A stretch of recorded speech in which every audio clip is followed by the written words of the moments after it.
Good morning, everybody. I'm in my shoebox kitchen, and I happen to be rearranging some things and cleaning it. So this is my stovetop cluttered, and it will be uncluttered by the end of my day today. But behind me, you can see I am in a shoebox kitchen. It's a very small galley kitchen, but I live in a high-priced neighborhood, relatively, and I'm close to everything, and I don't get to have stars at night that I see. I don't get to have a garden that's organic. I don't get to have that ability anymore. But in my now, I had that. It's a wonderful thing. And right now I live in the shoebox kitchen in a city area, mid-size, growing, and I love my world. Now, this is what I'm going to get to. There's been a bifurcation on the planet. It was evidenced in my family. Those who know my channel know about my past. So pull up a cuppa. It is August, and this is my Christmas mug. It's very hot.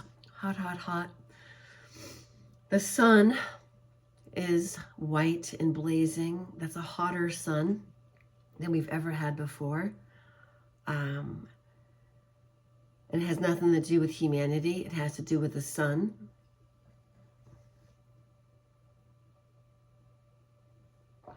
What we're responsible for the sunspots now, too.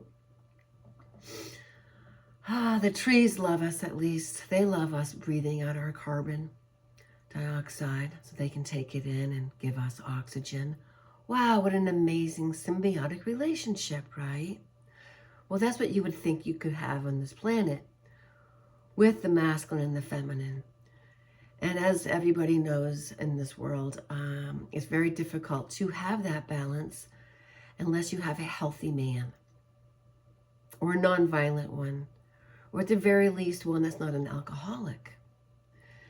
In the United States of America, the women who I know who have had to get over ordeals, all of them have had alcoholic fathers. Alcoholic fathers are the worst things for humanity. The worst. The worst. Their existence is the worst. Yeah, alcoholic, you guys suck. You're the worst. You should just take yourselves out. I'm not suggesting this. I'm saying out of the house. Just get out. Get out. Everyone is better off without you. You're cruel. You're an abuser. You're mean, demanding, and you have no business being with these good people that whether you sired them with your own loins or not, the beautiful children of an alcoholic have to deal with having had a low-life, good-for-nothing father who made their life living hell. At least I didn't have that.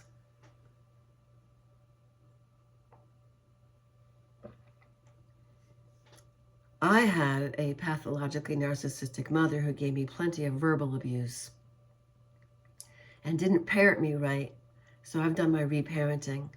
And anyone who needs to reparent, I highly suggest the 8 Stages of Childhood Development by Erik Erikson. But again, bifurcation. And how does this reflection of as above, so below, meaning apply to everyday life in the earth itself, like Earth, Mother Earth, who is probably a little bit of a narcissist herself. I said it. She is the fallen wisdom goddess. She dreamt of creation along with her partner, and somehow she acted on her own, which is why we're in the state we're in. And women have been paying for the patriarchy ever since. You're not supposed to act independently when you're in a partnership, women and men. My mother bitched and had her way, and my father had to compromise. And when I was married, I compromised and compromised and compromised and compromised and compromised and compromised and compromised, and then I left him. You get tired of compromising.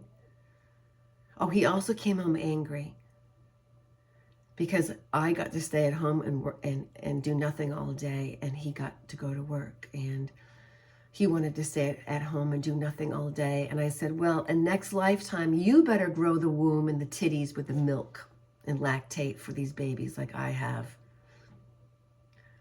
You know, my very small chest, my perfect female body that's not overly emphasized. I don't look like a sex object from a male's pleasure. This is what a real woman looks like. These got very, very big, and I have absolutely no stretch marks because I watched what I ate. Zinc, but is the thing that you need, but I didn't tell you, and it's not medical advice, so I'm not qualified to tell you either as a nutritionalist, but I did it. No stretch marks, no, I'm not going to show you. But what I'm saying is, when you're married to a pathological narcissist and they're angry every single day at you, and they throw anger darts at you, and you're the mother of their children, and you stay at home and do nothing with two babies that you've nursed, one for 15 months, and they were only 17 and a half months apart. Do you realize how much my body was your resource? But I was staying at home, according to the husband, doing nothing. So what we have on the planet, we have plenty of awful, terrible, effed up men who don't happen to be alcoholics, but do happen to be narcissists, king babies, or total 100% jerk-offs to their wives. So what the wives do is they leave them, if they can.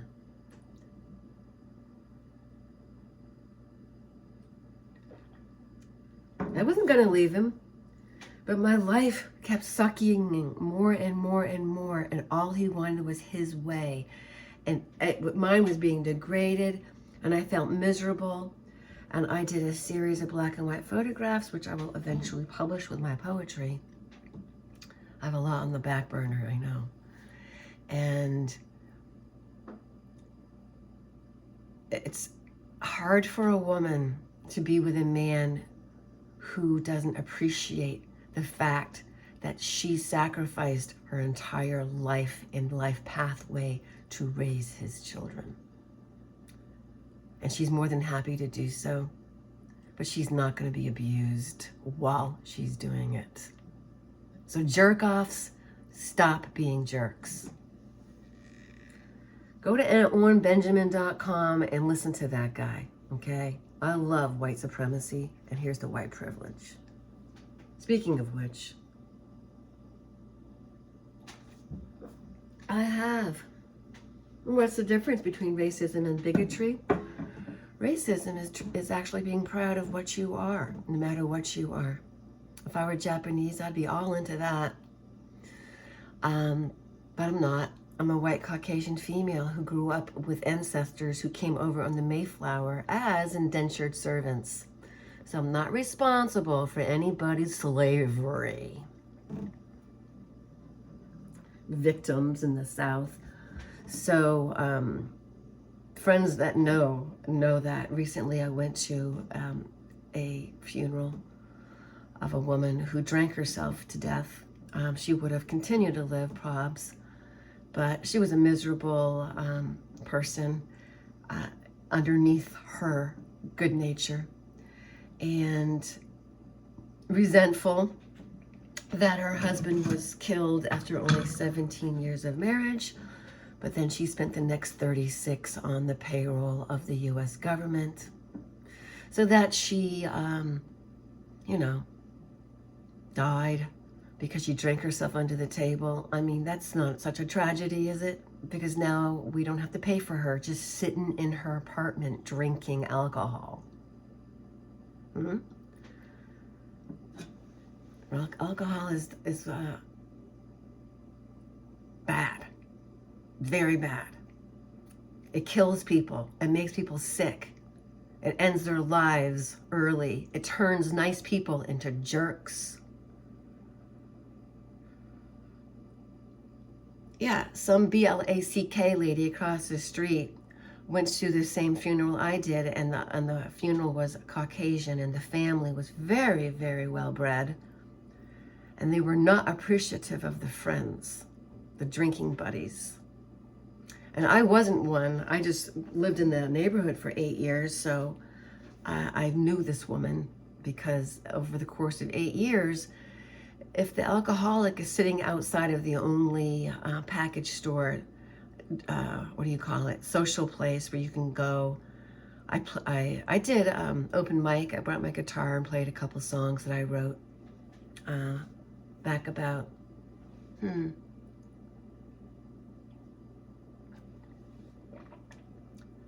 oh gosh, that was only like 4 or 5 years ago. But oh my goodness, no, it was 2019. It was right before 2020. It was right before everybody went crazy. Yeah, because yeah.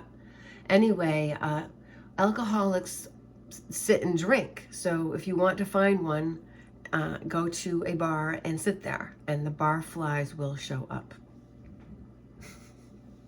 They're a culture. So the barflies find each other. Alcoholics all find each other. You know, the good old boy, good old girl, whatever, the drinking circle, they all find each other.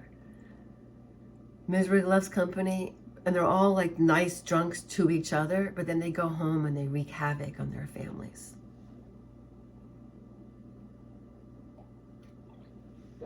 A drunk's a drunk.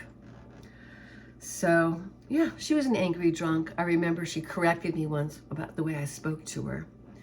And I tolerate that because I was raised by a pathologically narcissistic mother. I attracted, therefore, 3 narcissistic men, each one with their own level of brokenness and infliction of harm to me. And they're so resentful of anybody happy. Because they're so miserable. They're mad. If they're mad, because you're naturally happy and they can't be. But anyway, I was on a roll. What was I thinking about? My goodness. You know, I wake up and I'm like, I rejoice in the fact that it's me, myself, and I, and we get a good night's sleep. And we aren't harassed, we're not ridiculed, we're not tormented with constant correction of behavior and arrogance of superiority. That's right, bigotry within the marriage. And the bigotry was what I experienced from the BLACK lady across the street. She told me in so many words, it was my responsibility to agree with her that she was superior. Because she had been through so much in the South. And I was an indentured servant, a family lineage that came over in the Mayflower, bitch. Which is why I'm strong. Which is why I have a lineage and why I have white privilege. You know what that is? That no matter what you do to me, I feel good about myself. And it's an inside job.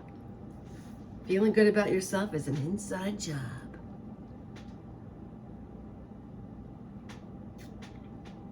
So here's to that. The bifurcation is really about the belly acre party poopers versus I'm going to have a good time no matter what. It's me. By golly. I'm going to have a good time no matter what. Mother Earth here may be a little bit of a bitch, but we love her. And just go back. We're from source. Don't you know? She is too. Don't you know? Our spirit leaves this thing. Don't you know? Hers does too. Don't you know? She's still alive. She's not dead. All those people who go, oh, it's a dead planet.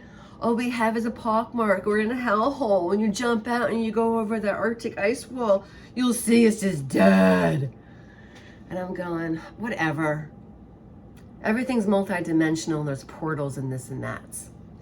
All we know is that the globalists and the global leaders have country borders that they make the dwellers of the countries adhere to through passports, while and nationalism and football and soccer and all this other stuff and the Olympics. So you have like country pride, but their allegiance is to the almighty profit dollar. Money, power, manipulation, control.